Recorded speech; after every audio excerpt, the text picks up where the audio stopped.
سلامونه نیکې هیلې احترامات مې ومنې ملګرو شاهد مندوخیل یم ملګرو پېښور ته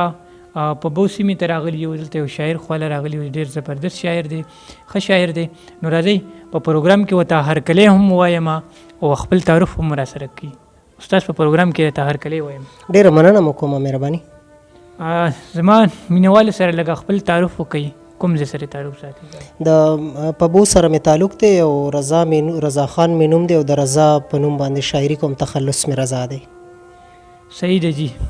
زما مینهوال ته خو تاسو نوي دي څه به راسره شریکول غواړئ شعرونه غزل ټپو چاربې ته څه به راسره شریکول غواړئ څو شعر درته خواره واره ویمه د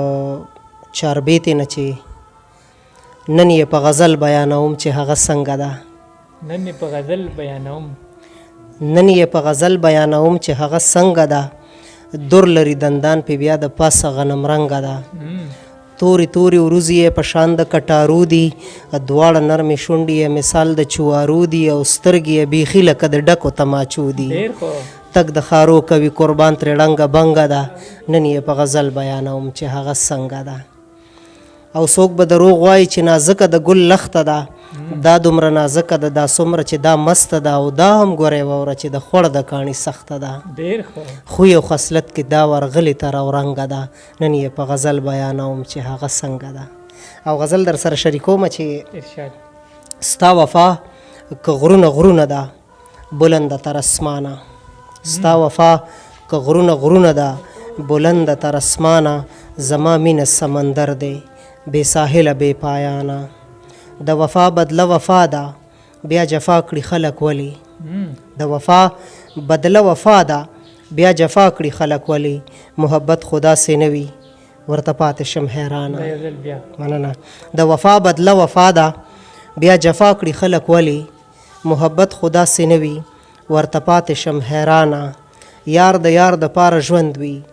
ژوند چې ختم شي مرګ راشي یار د یار د پاره ژوند وي ژوند چې ختم شي مرګ راشي تعجب مې په دې حال دی چې ژوندی یم بې له تانه مننه او ته زما د زړه سکون یې او د سترګو مې نظر یې ته زما د زړه سکون یې او د سترګو مې نظر یې بې له تا ژوندون تیاره دی بې سکونه سرګردانه او القابات یې رضا ډیر دي ما سلور زیر قلم کړه القابات یې رضا ډیر دي ما سلور زیر قلم کړه دغه داره جفاکاره بې ضمیره بې ایمانه ډېره مننه مو کومه رضا بهی کوئی غزل نیم راسره نور هم شریک و داسې راته څه یاد وینو که کاکل یې دي امبر ګل یې صحرا ده که کاکل یې دي امبر ګل یې صحرا ده ځکه زړه له مې هم تیغ دی هم اره ده او سپین جبین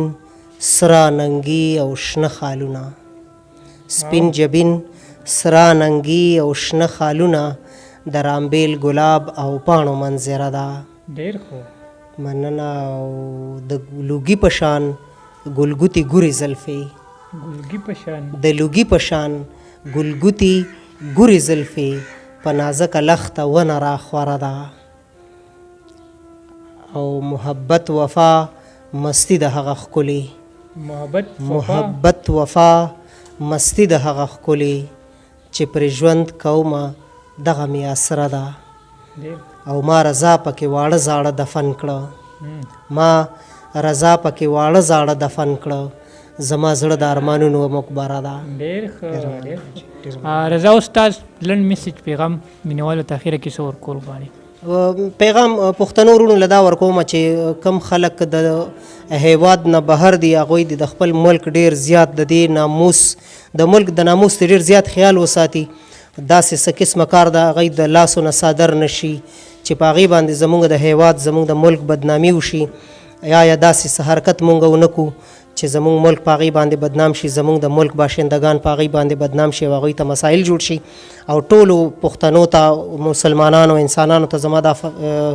پیغام دی چې د خپل صحت په خصوصي توګه خیال وساتئ او د کور د خلکو ډیر زیات خیال وساتئ ډېره مننه